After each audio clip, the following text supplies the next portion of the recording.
തുടരുന്നു. നമുക്ക് വടകരയിലേക്കൊന്ന് പോകണം. തെരഞ്ഞെടുപ്പിന് ശേഷവും വടകരയിൽ ഈ തെരഞ്ഞെടുപ്പ് കാലത്ത് ഉണ്ടായ വിവാദങ്ങൾക്ക് ശമനമാകുന്നില്ല എന്നുള്ളതാണ്.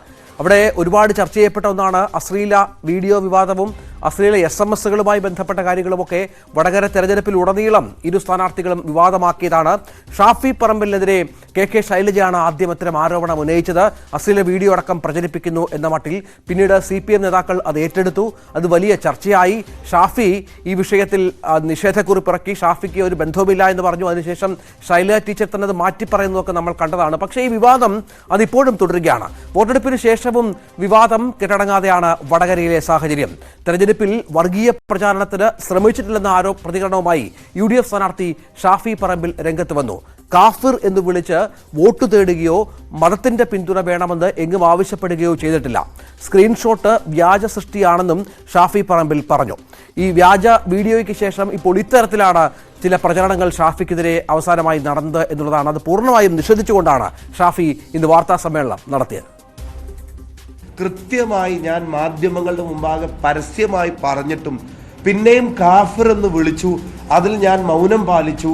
അത് വളരെ സൗമ്യനായി അഭിനയിച്ചു, നിഷ്കളങ്കനായി അഭിനയിച്ചു എന്നൊക്കെ ഒരു ബൈറ്റ് കൊടുക്കുമ്പോൾ ഞാൻ അത്ഭുതപ്പെടുകയാണ്. ഒന്നല്ലെങ്കിൽ ഇത് വളരെ ബോധപൂർവം പറഞ്ഞുകൊണ്ടേയിരിക്കാൻ പാർട്ടി തീരുമാനിച്ച് നടപ്പിലാക്കുന്നൊരു കാര്യം, അതല്ലെങ്കിൽ ഇത് ഫേക്കാണെന്ന് പോലും തിരിച്ചറിയാൻ അല്ലെങ്കിൽ തിരിച്ചറിവ് കൊടുക്കാൻ ആളുകൾക്ക് കഴിയും. പക്ഷെ തിരിച്ചറിവ് ഫേക്കാണെന്ന് കൊടുക്കാൻ ആളുകൾക്ക് കഴിഞ്ഞിട്ടുണ്ട് എന്നുള്ളത് അതിൻ്റെ ചുറ്റുവട്ടത്ത് നിൽക്കുന്ന ആളുകളുടെ പ്രതികരണം തന്നെ എനിക്ക് മനസ്സിലായി.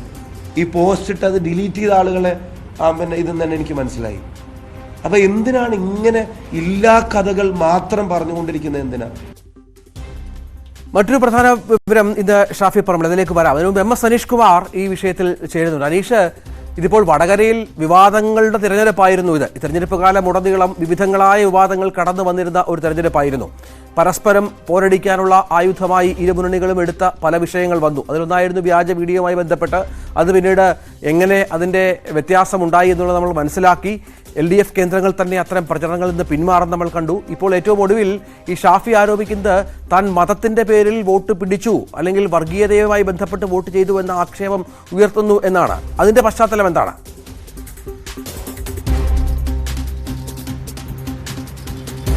രഞ്ജിത്ത്, തെരഞ്ഞെടുപ്പിൻ്റെ തലേ ദിവസം ശൈലജ ടീച്ചർക്കെതിരായി ഒരു വാട്സാപ്പ് ഗ്രൂപ്പുകൾ വഴി ഒരു പ്രചാരണം ഉയർന്നു വന്നിരുന്നു. ടീച്ചറിൻ്റെ ചിത്രങ്ങൾ വെച്ചിട്ട് ഈ കാഫിറിന് വോട്ടില്ല, അതായത് കാഫിർ എന്നത് ശൈലജ ടീച്ചറിനെ ആക്കിക്കൊണ്ട് കാഫിറിന് വോട്ടില്ല എന്ന രീതിയിൽ പരക്കെ വാട്സാപ്പ് ഗ്രൂപ്പുകളിൽ വഴി ഒരു ചിത്രം പ്രചരിക്കപ്പെട്ടു. ഈ കാര്യവുമായി ബന്ധപ്പെട്ട് ടീച്ചർ നൽകിയ പ്രതികരണത്തിൽ ഇത്തരമൊരു പോസ്റ്റർ തനിക്കെതിരെ പ്രചരിക്കുമ്പോഴും അത് തള്ളി കളയാൻ സ്ഥാനാർത്ഥി ഷാഫി പറമ്പിൽ തയ്യാറാവുന്നില്ല. സൈബർ ആക്രമണത്തിൽ തനിക്ക് പങ്കില്ല എന്ന് പറയുന്നു. സൗമ്യമായ മുഖവുമായി സൗമ്യമായ വാക്കുകളുമായി പ്രതികരണങ്ങൾ നടത്തുന്ന ഷാഫി എന്നാൽ ഇക്കാര്യത്തിൽ തനിക്കെതിരെ വർഗീയ ധ്രുവീകരണം ലക്ഷ്യമിട്ടുള്ള പ്രചാരണം നടക്കുമ്പോൾ ഇക്കാര്യത്തിൽ കാര്യമായ ഒരു പ്രതികരണം നടത്തുന്നില്ല എന്ന് ടീച്ചർ പരാതിപ്പെട്ടിരുന്നു. ഈ വിഷയവുമായി ബന്ധപ്പെട്ടാണ് ഇത്തരത്തിൽ ഷാഫി പറമ്പിൽ പറയുന്നത്. തനിക്ക് ഇത്തരം ഈ പ്രചരിപ്പിക്കപ്പെട്ട വസ്തുതയുമായി അല്ലെങ്കിൽ ആ പ്രചരണ സാമഗ്രിയുമായി യാതൊരു തരത്തിലുമുള്ള ബന്ധമില്ല എന്ന് അദ്ദേഹം പറഞ്ഞത്. ഒപ്പം ഇത്തരത്തിലുള്ള സാമഗ്രികൾ പ്രചരിപ്പിച്ച് വോട്ട് തേടുക എന്നത് തൻ്റെ മാർഗമല്ല. പ്രത്യേകിച്ചും മതം പറഞ്ഞ് താൻ ഒരു കാലത്തും ഒരിടത്തും വോട്ട് തേടിയിട്ടില്ല എന്ന് പറയുകയും ചെയ്യുന്നു. പക്ഷേ ടീച്ചറുടെ ക്യാമ്പിനെ സംബന്ധിച്ചിടത്തോളം അല്ലെങ്കിൽ LDF പറയുന്നത് ഈ ടീച്ചർക്കെതിരെ വടകര തെരഞ്ഞെടുപ്പ് ആരംഭിച്ച സമയം മുതൽ ഇത്തരത്തിൽ വർഗീയ ധ്രുവീകരണം ലക്ഷ്യം വെച്ചുള്ള പ്രചാരണങ്ങൾ നടക്കുന്നുവെന്നാണ്. പ്രത്യേകിച്ചും ഈ ലവ് ജിഹാദ് ഉണ്ട് എന്ന രീതിയിലും ഒപ്പം മുസ്ലിങ്ങൾ വർഗീയവാദികളാണ് എന്ന തരത്തിലുമൊക്കെയുള്ള രീതിയിൽ ടീച്ചർ പറഞ്ഞു എന്ന് സൂചിപ്പിക്കുന്ന ചില വീഡിയോകൾ വ്യാപകമായി എഡിറ്റ് ചെയ്ത് പ്രചരിപ്പിക്കപ്പെട്ടിരുന്നു. ഒപ്പം ഈ കാന്തപുരം അടക്കമുള്ള ആത്മീയ നേതാക്കൾ ടീച്ചറെ ഈ ബോംബെന്ന് അല്ലെങ്കിൽ ബോംബ് അമ്മ എന്ന് വിശേഷിപ്പിച്ച് എന്ന തരത്തിലുള്ള ചില പ്രചാരണങ്ങളും വന്നിരുന്നു. ഇതൊക്കെ ഓരോ മാധ്യമ സ്ഥാപനങ്ങളുടെ വ്യാജ പേജുകൾ സൃഷ്ടിച്ച് ചാനലുകളുടെ വന്ന വാർത്തകൾ എന്ന പേരിലാണ് പ്രചരിപ്പിച്ചത്. എന്തായാലും അതിൻ്റെ ഒരു ഒടുക്കം എന്ന രീതിയിലാണ് കാഫിറിന് വോട്ട് നൽകരുത് എന്ന ആഹ്വാനം ഉണ്ടായത് എന്നാണ് LDF കേന്ദ്രങ്ങൾ പറയുന്നത്. പക്ഷേ ഇത്തരം ചില നിർമ്മിതികൾ മനഃപൂർവ്വം LDF തന്നെ നിർമ്മിക്കുന്നു, അല്ലെങ്കിൽ ഇത് വ്യാജ നിർമ്മിതിയാണ് എന്ന് മനസ്സിലായിട്ടും എന്തിന് തൻ്റെ തലയിൽ ഇതിൻ്റെ ഉത്തരവാദിത്തം കെട്ടിവെക്കാൻ ശ്രമിക്കുന്നു എന്നാണ് ഷാഫി പറമ്പിൽ ചോദിക്കുന്നത്. എന്തായാലും നമുക്കറിയാം, ഈ വടകര തെരഞ്ഞെടുപ്പ് ആരംഭിച്ച ഘട്ടം മുതൽ ഈ വ്യക്തിഹത്യകളും ഈ അശ്ലീല വീഡിയോ അല്ലെങ്കിൽ വ്യാജ വീഡിയോകളുമായി ബന്ധപ്പെട്ട ചർച്ചകളൊക്കെ ഉയർന്നു വരികയും വളരെ വൈകാരികമായി ടീച്ചർ ഇതിനോട് പ്രതികരിക്കുകയും പിന്നീട് ഷാഫി ഇതിന് മറുപടി പറയുകയും ഒക്കെ ചെയ്തു. എന്തായാലും അശ്ലീല വീഡിയോ തൻ്റെ പേരിലില്ല എന്ന്, അല്ലെങ്കിൽ താൻ അങ്ങനെ ഒരു കാര്യം പറഞ്ഞിട്ടില്ല എന്ന് ടീച്ചർ പറയുന്നു. കൃത്യമാണ്, വ്യാജ വീഡിയോയെക്കുറിച്ചാണ് ടീച്ചർ പറഞ്ഞത്. പക്ഷേ പിന്നീട് LDF നേതാക്കളിൽ പലരും അത് വ്യാഖ്യാനിച്ച് മുന്നോട്ട് പോയപ്പോൾ അശ്ലീല വീഡിയോ എന്ന തരത്തിലേക്ക് നീങ്ങുകയും ചെയ്തു. അതുമായി ബന്ധപ്പെട്ട് പിന്നീട് UDF ക്യാമ്പ് ഈ ടീച്ചർ അശ്ലീല വീഡിയോ ഇല്ല എന്ന് പറഞ്ഞതിനെ വലിയ രീതിയിൽ മുതലെടുത്തിരുന്നു. അവരും ഈ വിഷയങ്ങൾ വ്യാപകമായി സമൂഹ മാധ്യമങ്ങളിലൂടെയും മറ്റുമൊക്കെ പ്രചരിപ്പിക്കുകയും നിലപാട് ടീച്ചർ മാറ്റി എന്ന് പ്രചരിപ്പിക്കുകയും ഒക്കെ ചെയ്തു. എന്നാൽ ഇതിൻ്റെയൊക്കെ ഒരു അന്ത്യമെന്ന രീതിയിലാണ് തെരഞ്ഞെടുപ്പിൻ്റെ തലേന്ന് ഇത്തരമൊരു വർഗീയ പ്രീണനം ലക്ഷ്യമാക്കിയുള്ള പോസ്റ്റർ അല്ലെങ്കിൽ ഒരു കാർഡ് പുറത്തിറങ്ങി എന്ന് ടീച്ചർ വീഡിയോയുമായി ബന്ധപ്പെട്ടുള്ള ടീച്ചറുടെ വാർത്താ സമ്മേളനം, അതിനുശേഷം അത് നിഷേധിച്ചിട്ടുള്ള ഷാഫിയുടെ വാർത്താ സമ്മേളനം ഉണ്ടാകുന്നു. പിന്നീട് CPM കേന്ദ്രങ്ങൾ അത് വലിയൊരു ആയുധമാക്കി തെരഞ്ഞെടുപ്പിൽ പ്രചരിപ്പിക്കുന്നു. പക്ഷേ ടീച്ചർ തന്നെ, ശൈല ടീച്ചർ തന്നെ അതിൽ നിന്ന് പിന്മാറുന്ന പശ്ചാത്തലമൊക്കെ നമ്മൾ കണ്ടതാണ്. ആ പ്രചരണം എങ്ങനെ LDFന് തിരിച്ചടിയായി എന്നുള്ളത് നമുക്കറിയാം. അതേ തരത്തിൽ തന്നെ ഷാഫിക്കെതിരെ മറ്റൊരു വിഷയം കൊണ്ടുവന്നാൽ അത് ജനങ്ങൾ എങ്ങനെ ഏറ്റെടുക്കും, ജനങ്ങൾ എങ്ങനെ കാണും എന്നുള്ളൊരു പ്രധാന പ്രശ്നമാണല്ലോ. അവിടെയാണല്ലോ ഈ വർഗീയ പ്രചാരണവുമായി ബന്ധപ്പെട്ടുള്ള ആരോപണത്തിന് ഷാഫി കൃത്യമായി മറുപടി പറയുന്നത്.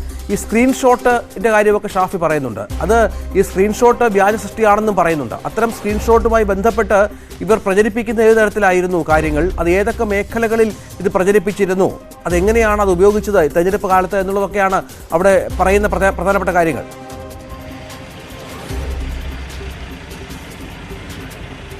തീർച്ചയായും ഷാഫി അങ്ങനെ പറയുമ്പോഴും ഈ ന്യൂനപക്ഷ മേഖലകൾ കേന്ദ്രീകരിച്ച്, പ്രത്യേകിച്ച് മുസ്ലിം മേഖലകൾ കേന്ദ്രീകരിച്ച് ടീച്ചർക്കെതിരെ വ്യാപകമായ പ്രചാരണം ഈ തെരഞ്ഞെടുപ്പിൻ്റെ ആദ്യഘട്ടം മുതൽ നടക്കുന്നുണ്ട് എന്നത് വസ്തുതയാണ്. ഇത് എത്രമാത്രം സ്ഥാനാർത്ഥി അറിഞ്ഞാണ്, അല്ലെങ്കിൽ സ്ഥാനാർത്ഥിയുടെ മൗനാനുവാദത്തോടു കൂടിയാണോ ഇത് നടന്നത് എന്ന കാര്യത്തെക്കുറിച്ച് ഇപ്പോഴും വ്യക്തതയില്ല. ഷാഫി പറയുന്നു താൻ ഇത്തരമൊരു കാര്യത്തെക്കുറിച്ച് അറിഞ്ഞിട്ടില്ല, താൻ ഇത്തരമൊരു കാര്യം പ്രോത്സാഹിപ്പിക്കുകയുമില്ല എന്ന്. എന്തായാലും അത്തരത്തിലൊരു ക്യാമ്പയിൻ വിശാലമായി തന്നെ നടന്നിരുന്നു. ഞാൻ പറഞ്ഞ 2-3 സാഹചര്യങ്ങളിൽ, ഒന്ന് കാന്തപുരത്തിൻ്റെ ഈ ചിത്രം വെച്ചുള്ള പ്രചാരണം, അത് ടീച്ചർക്കെതിരായ ഒരു പ്രചാരണമായിരുന്നു. ടീച്ചർ മുസ്ലിം വിരോധിയാണ് എന്ന് സ്ഥാപിക്കുന്നതിനുള്ള ഒരു പ്രചാരണം വ്യാപകമായി ഈ മുസ്ലിം ഭൂരിപക്ഷ മേഖലകളിൽ കഴിഞ്ഞ ഏതാനും ദിവസങ്ങളായി നടന്നിരുന്നു. ഈ ഷാഫി പറയുന്ന രീതിയിലാണ് ഇത് വ്യാജ നിർമ്മിതിയാണെന്ന് പറയുമ്പോഴും ഇതിൻ്റെ ആത്യന്തികമായ ദോഷം അനുഭവിക്കുക ടീച്ചർ തന്നെയാണ്. കാരണം ഈ ടീച്ചർ കാഫിറാണ്, ആ കാഫിറിന് വോട്ട് ചെയ്യരുത് എന്ന് മുസ്ലിം മേഖലകളിൽ പറയുമ്പോൾ അതിൻ്റെ പരിണത ഫലം തീർച്ചയായും ടീച്ചർക്കാണ് ബാധിക്കുക. അല്ലെങ്കിൽ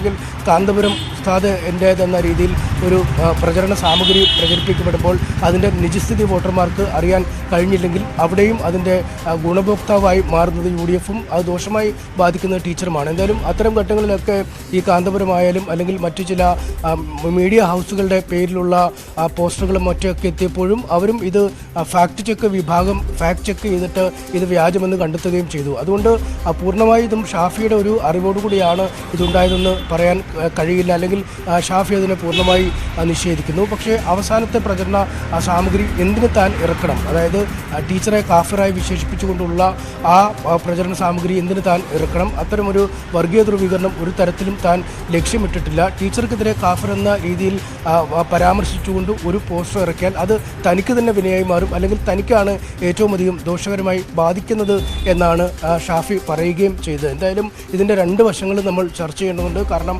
ടീച്ചർക്കെതിരെ ഇത്തരമൊരു പോസ്റ്റർ ഇറങ്ങിയാൽ അതിൻ്റെ നഷ്ടം ഉണ്ടാവുക ടീച്ചർക്ക് തന്നെയാണ്. മറുവശത്ത് തൻ്റെ ഈ സെക്കുലറായ ക്രെഡൻഷ്യൽ, അതായത് മതനിരപേക്ഷമായ തൻ്റെ മനസ്സിന് നേരെ ഉയർത്തുന്ന ഒരു ചോദ്യമാണ് ഇതെന്ന് ഷാഫിയും പറയുന്നു. പക്ഷേ ഈ രണ്ടിനുമിടയിൽ 2 വിഭാഗത്തിൻ്റെയും സൈബർ അണികൾ അങ്ങേയറ്റം മോശമായ രീതിയിൽ തന്നെയാണ് തെരഞ്ഞെടുപ്പിനെ നേരിട്ടതെന്ന് നമുക്ക് നിസ്സംശയം പറയാം. കാരണം ടീച്ചർക്കെതിരെയും നിരവധി ആരോപണങ്ങളും കള്ളാരോപണങ്ങളും ഒപ്പം അവരുടെ ഫേസ്ബുക്ക് പേജിലും അടിയിലൊക്കെ മോശമായ കമൻറ്റുകളും ചെയ്തു.